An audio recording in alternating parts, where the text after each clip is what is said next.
All right, we're on to Russia Part 2. If you remember in Russia Part 1, Chapter 27, we were talking about 1750, really in Russia in this case, 1800 through right up before World War One.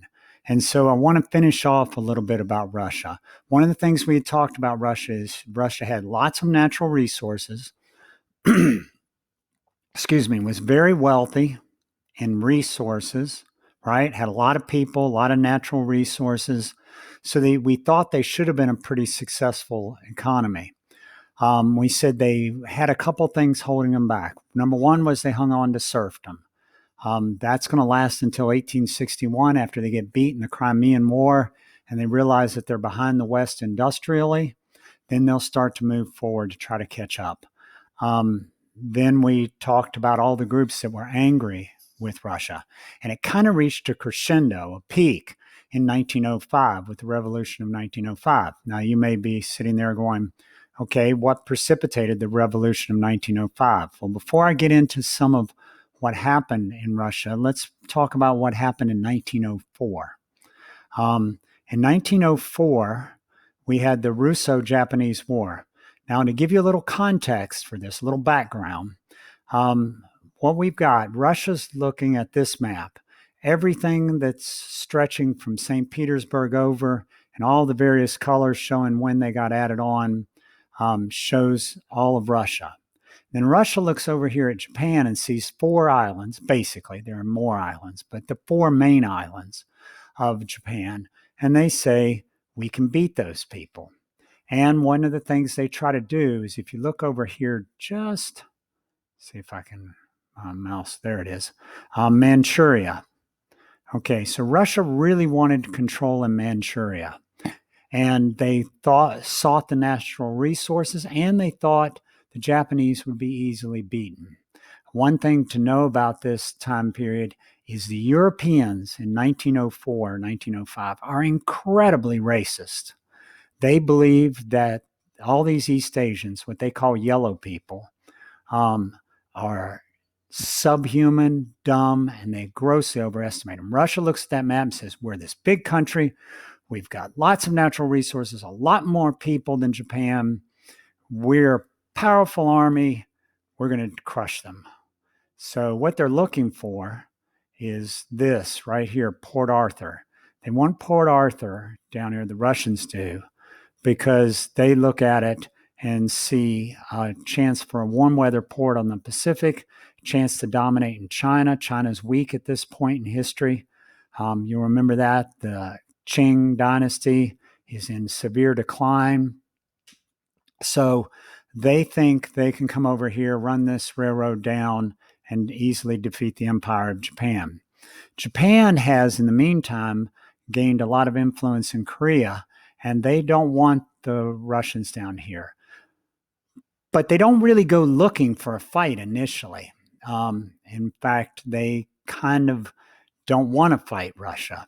But Russia picks this fight through a lot. It's a horrible war for both sides. There are a lot of casualties. It's kind of previews World War One. Remember, this is 1904, so it's only 10 years before World War One, and we'll see the dumb things that we see in World War One. We'll see armies just charge into machine gun nests, and tens of thousands of people die in a day. It's pretty horrific, but through a variety of mistakes by the Russians and some bravery and willingness to just sacrifice thousands of people by the Japanese eventually win the war. Well, then, and I've got this map on here showing that the expansion of Japanese power. So, how did the Russians feel about getting beaten by the Japanese? Well, remember, I told you a lot of people were angry with the Russian government, with the Tsar, right? Right? So if they're already angry and then they go and the Tsar thinks, oh, if I pick this fight with Japan, it'll create national pride, national feeling. We'll win. Everybody will be happy. They go and they get beat.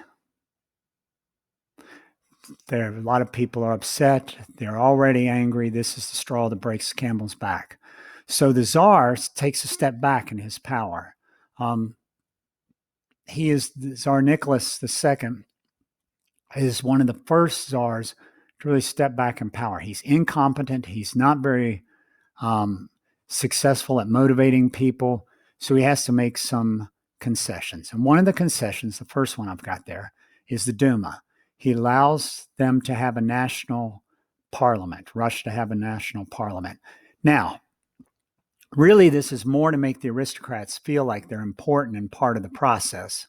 Not a whole lot's decided in the Duma, but it does give the feeling power. You see the picture there of the Duma, and you get the idea that this is supposed to be a greeting to make everybody who's rich feel important, feel powerful, and that it doesn't do as much for them as they'd hoped. Some of the other reforms, they put in redemption payments.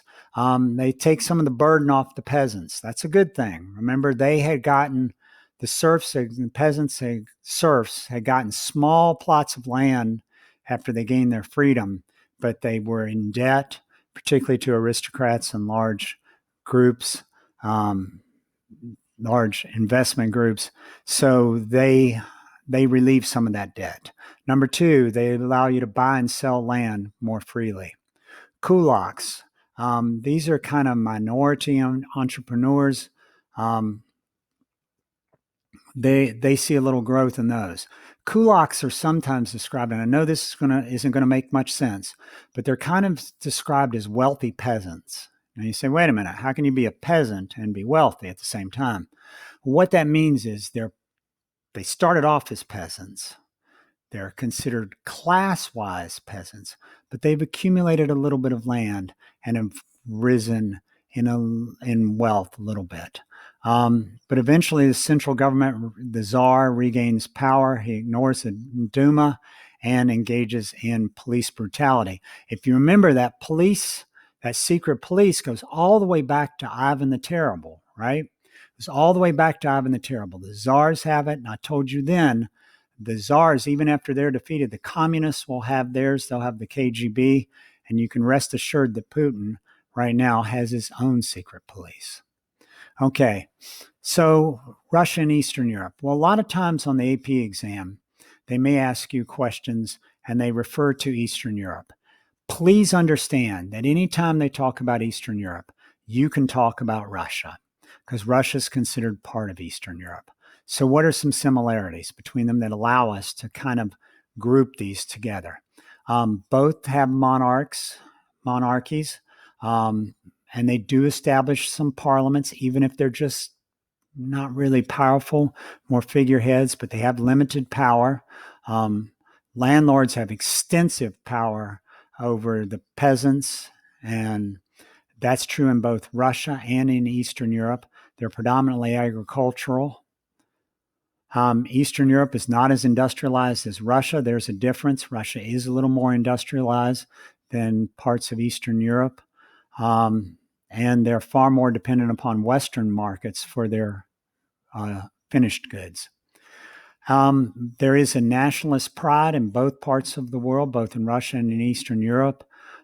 They'll come up with folk tales. They'll try to teach children to take great pride in their heritage and their music, and it's a little more of a classical music. Okay, so we're moving on to Japan. Remember, Russia and Japan share this idea that they are not imperialized either before or during this time period. They will remain independent. They will industrialize, but not like the West, not like the United States or Western Europe, not to that degree. And they're not as powerful. So there's kind of floating in between this, got colonized, Africa, India, parts of China, Latin America got free, but still not up here, and then the West. Okay, so how about the last few decades of the shogunate, the early 1800s, because the shogunate's going to die in the middle 1800s. By 1863, it's pretty much dead. Japan has become more secular. By that, I mean there's less concern with religion within the government. In other words, it's not Religion's not telling the government what to do, and the church and the state are kind of separated. It prevents religious-based revolution in Japan, and that helps them survive for centuries. Japan starts to push nationalism. They really become nationalistic. Now, that's not to say they're the only ones. European countries are nationalistic. United States becomes nationalistic. But it's kind of like if Japan has something, and this really shows up in World War II, Japan has national pride. If other countries have national pride, Japan has it in spades. They've got so much national pride. If they have pride in their history, Japan has real pride in its history. So they start having schools where Confucianism, they push literacy. Literacy by 1850 in in Japan, forgot to make the connection. Japan has at least 40% of its population is literate. That means they can read and write at a higher level. That is not true in most of the rest of the world. Okay, so that so shogunate is become secular and taught people to read. So what does the shogunate do to try to reform itself? Well, we've got the common pattern. We've seen it before. Remember, we saw it with the Ottomans. Do you go tradition? Do you go back to the old ways? Say, this is what our ancestors did and it's what we're going to do? Or do you reform and go with the new ideas? And Japan, there is some tradition, Shinto. They keep Shintoism as a religion. However, unlike other parts of the world, Japan is very willing to learn the scientific and the military and the intellectual things from the West. They're going to really try to industrialize. That's mainly under the Meiji Restoration. Okay, really going to try to industrialize. The monopolies, they'll set up monopolies to help companies be successful. There are rural riots, people in the countryside riot, but they're usually not political. They're not trying to overthrow the state. Or the government. They're trying to get their landlords to be more reasonable with their rents and how they treat them. In the 19th century, the shogunate's falling apart. It's having difficulty with its central bureaucracy. Its government has become bloated. It's got too many people, does not need as many as it has. It's taxing only agricultural products, no manufacturing based. So the peasants and the landlords, but mostly the peasants, are paying very high taxes. And they've got the samurai still around. Now, the samurai were great 300 years ago, the 1600s. They were great, 1500s, great. But they're still around, and they're tied to old ways of doing things, and they've become very expensive to keep them on the payroll. So as Japan reforms, one of the things you're going to see they do is they try to do away with the shogunate, the shogun. All right. So all these problems come to a head, a peak, an apex in 1853 when Commodore Matthew Perry arrives. Commodore Perry shows up with steamships with big guns on them. And he says to the Japanese government, you will let us do business here. And they do, because he says, I can sit in the harbor, and blow your city up. So you're going to open and do business. It did open the Japanese up. The British arrive. The Americans arrive. The West has military superiority. They need to sell. They need to industrialize. They need to sell to foreign markets. And they need to learn Western technology. They'll take all those on under what we call the Meiji, M-E-I-J-I. We're going to read about that. The Meiji Restoration. The Meiji Restoration is when they bring back the emperor. Now, I wanted to talk to you guys, show you guys kind of two pictures with this one. Kind of like these are drawings of Matthew Perry. The top one's by the U.S. Navy. and the bottom one is by the Japanese. And you will note a tremendous, you can tell kind of it's the same guy, but a tremendous difference in the way he's portrayed. And that happens throughout history. This is point of view. This is, remember when we did DBQs and we talked a lot about point of view? This is point of view. The Americans show a guy, he's a little aged, but he's still got a little vigor, kind of handsome. The guy at the bottom looks tired, sad, and drained. And that's very different. That comes from, again, it's the Navy at the top and the Japanese at the bottom. That's point of view. So, what do the Japanese do? Well, they bring back the emperor, and you see the emperor there on the right. And they bring him in to get rid of the shogunate. They say, we want the emperor back. Tokugawa shogun's gone. But don't think this is totally run by the emperor. What Japan has the emperor, and he has power, but he also shares it with different groups. And then during the late 1800s, the emperor in Japan is sharing power with business leaders, industrialists. Okay? And that's going to be their big focus. Japan has already had a national pride, already a literate society. They say, hey, we're going to appeal to that national pride and we are going to industrialize like crazy. But they've got a problem. Like Russia, they don't have as much capital, cash, as they need. Unlike Russia, they also don't have enough natural resources. So they're going to have to get natural resources from someplace. They're going to have to import things to manufacture. And that's going to be an issue for them. And it's going to ruin them in World War II. But we'll get there. They need capital, money. Number two, they're unfamiliar with the new technologies. And they need someone to restrain foreign advisors.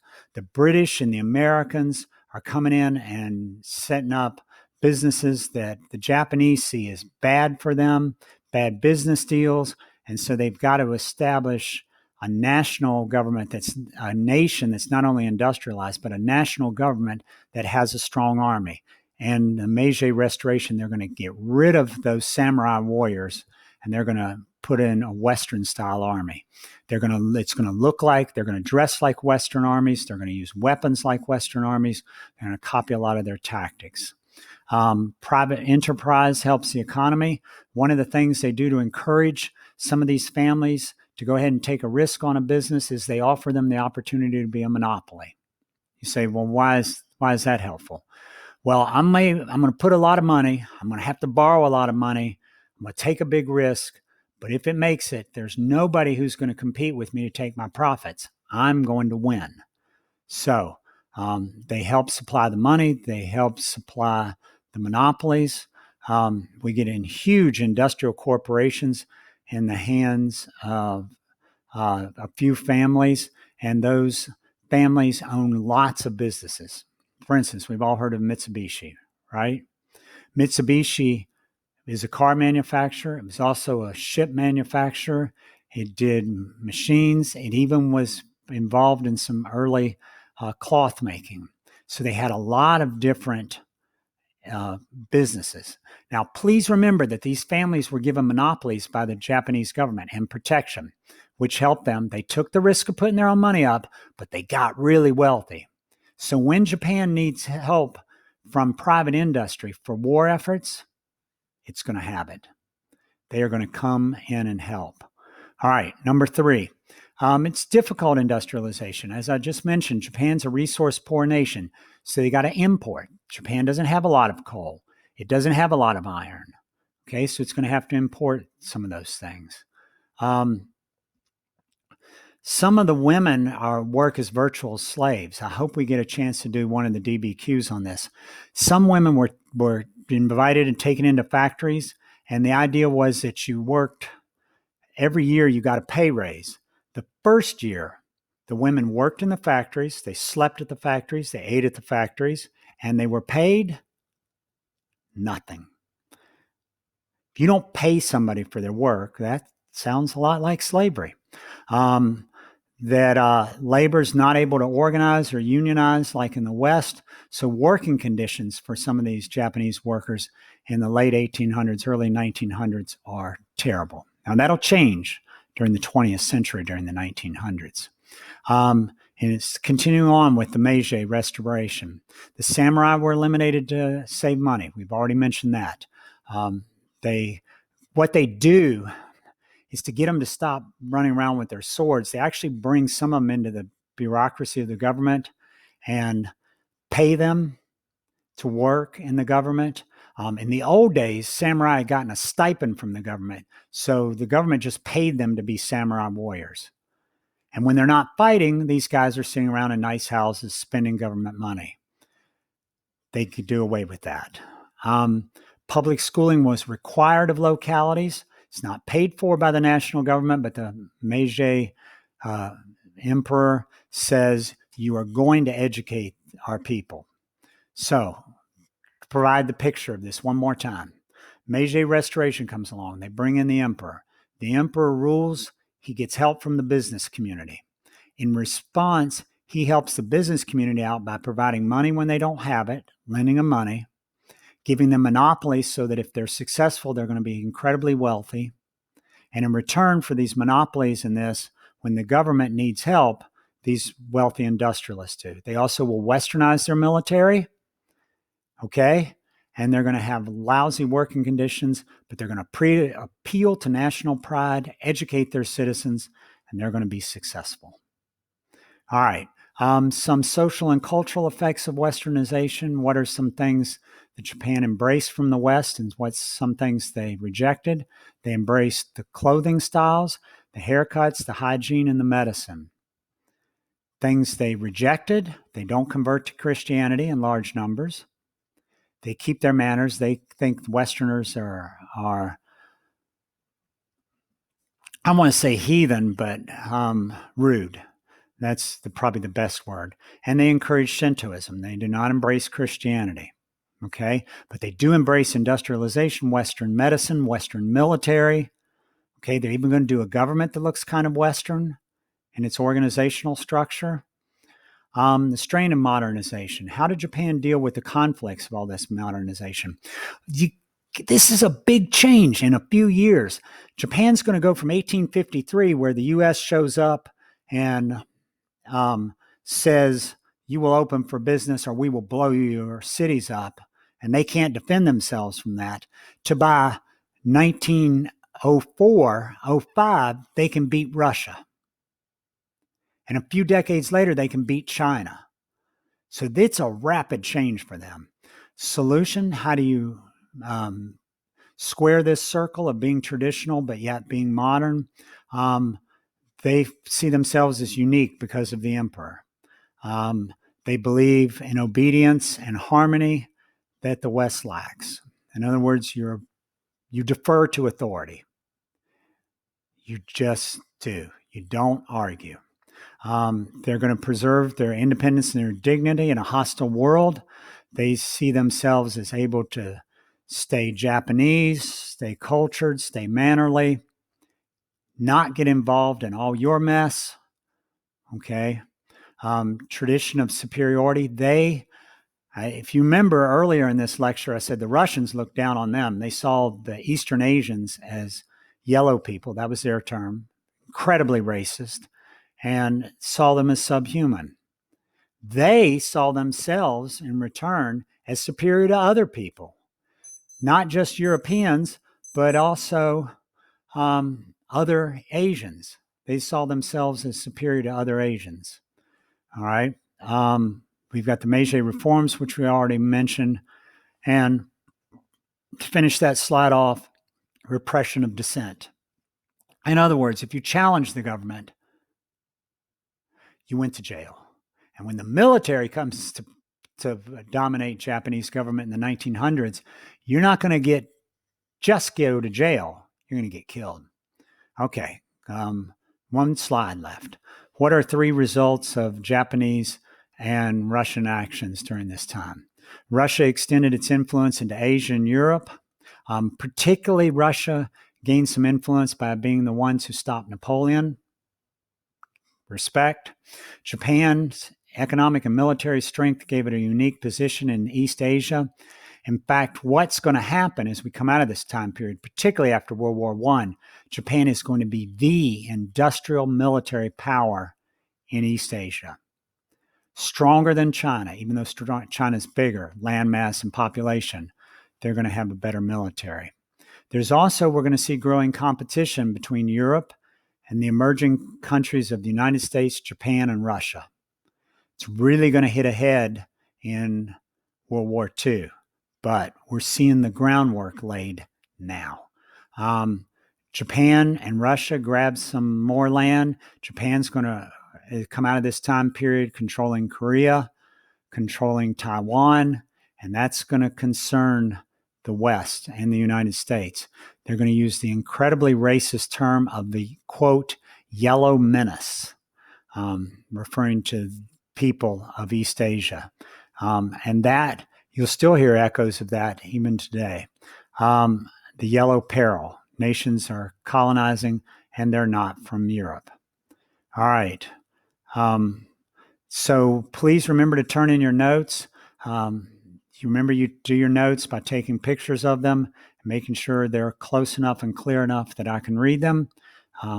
Talk to you guys soon.